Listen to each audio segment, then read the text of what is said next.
bastaban para reconocer cientos de objetos y la originalidad de sus descripciones hacía delicioso escucharlos. Decidí enseñarles técnicas de meditación.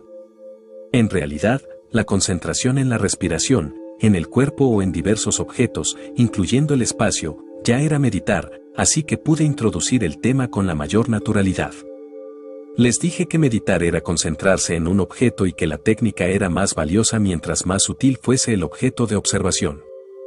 El espacio era bastante más sutil que una roca, pero lo más sutil y lo más valioso era meditar sobre uno mismo intentando hacer samyama sobre el yo para llegar a saber quiénes somos. Dudé si lo habían entendido y los guié la primera vez. Nos dedicamos a observar nuestro cuerpo, nuestra respiración y por último nuestro yo mismo. ¿Qué palabras describen la sensación de mismidad y el encuentro con el yo? No existen descripciones de aquello porque su existencia no se puede reducir a una descripción. Por ello, los niños no fueron solicitados para explicarse. Bastaba ver sus caras sonrientes para darse cuenta que algunos se habían encontrado. Volar.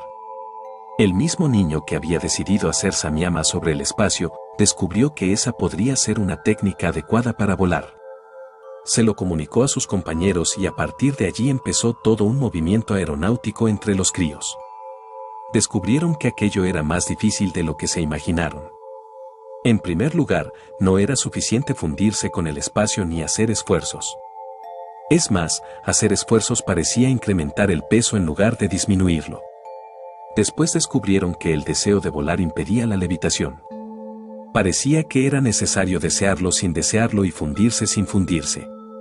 Hasta hoy, ninguno lo ha logrado, aunque algunos dicen que ya han sentido un ligero desprendimiento. Visión extraocular. Lo que la mayoría de estos niños sí logró fue la visión extraocular. Antes de explicar en qué consiste, quisiera mencionar lo que aprendimos de la experiencia de volar y en general de todos los procedimientos hasta este momento descritos, incluyendo el samyama. Descubrimos que no importa tanto llegar al cumplimiento del deseo, sea este convertirse en una flor, ver la tierra desde el espacio o volar. Lo que importa es el proceso. Los mismos niños descubrieron lo anterior. Cuando alguno de ellos presumía de haber logrado algo mejor que sus compañeros o simplemente distinto, los demás lo criticaban.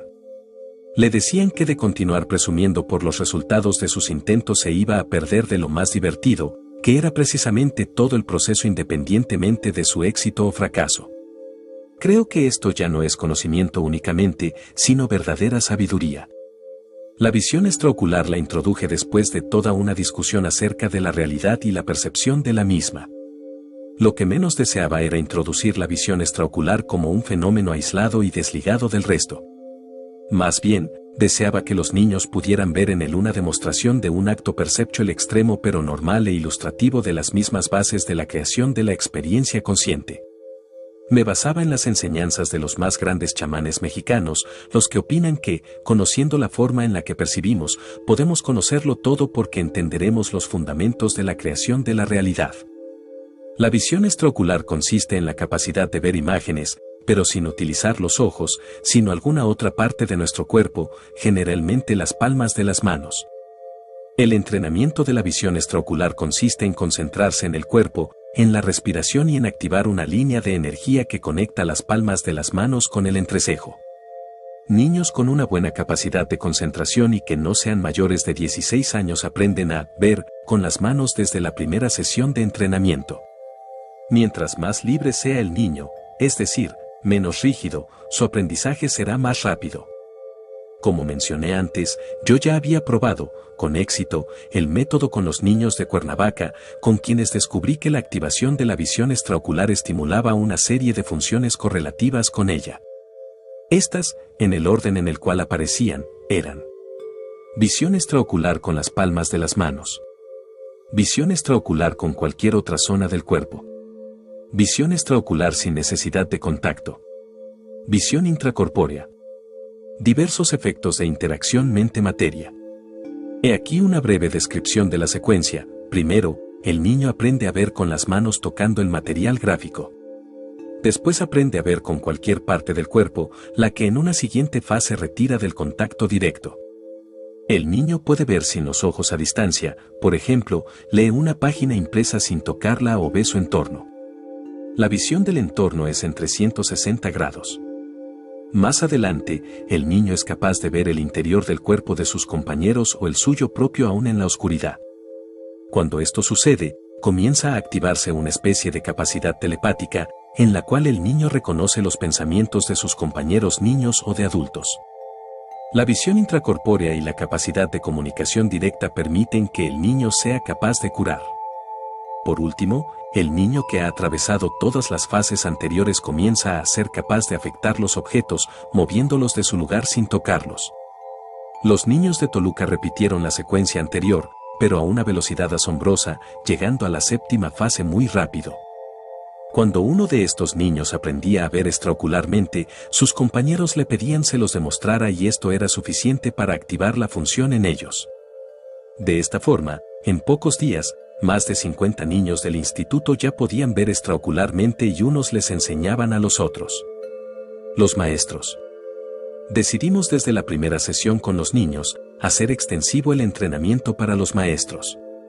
Yo quería evitar repetir el fracaso de Cuernavaca y además asegurar una continuidad de las técnicas. Por más que trataba, el entrenamiento no podía impartirlo yo solo a 400 niños, por lo que enseñar a los maestros aseguraría extender la enseñanza para todos.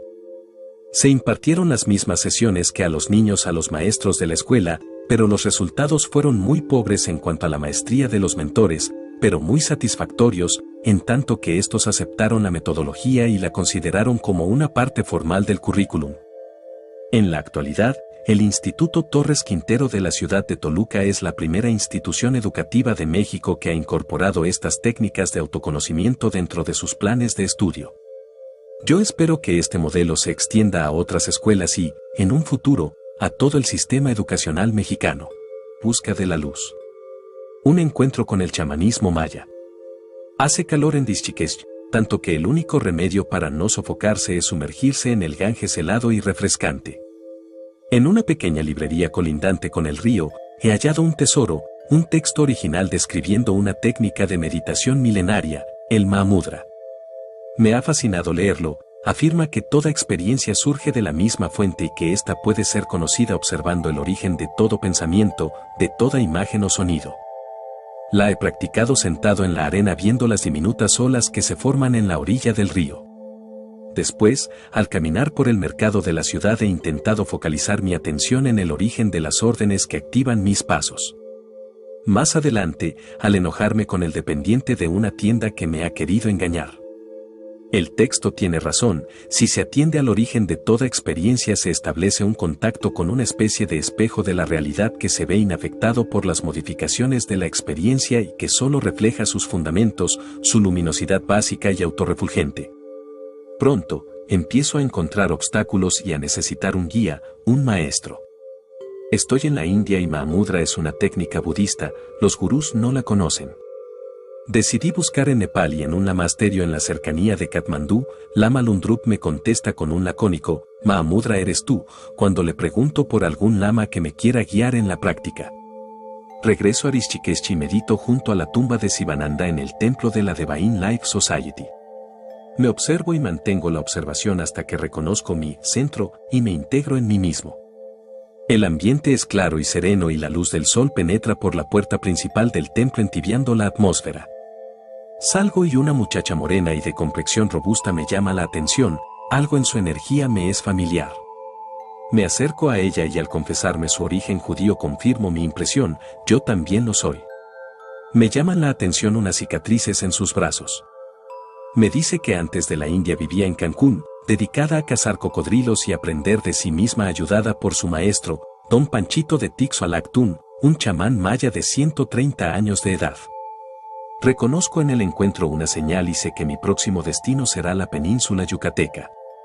La única forma de llegar con Don Panchito es a través de Doña Sara, su discípula principal. Encuentro a Doña Sara en Cancún y me somete a una docena de pruebas y a un intenso interrogatorio antes de acceder a presentarme a su maestro. Quiere estar segura de la bondad de mis intenciones y de la calidad de mi energía. Por fin accede y en la madrugada le envía un mensaje a Don Panchito a través de una velación. Enciende una vela, se concentra en ella y envía su pensamiento, Jacobo y llegaremos mañana a la 2:00 de la mañana. El camino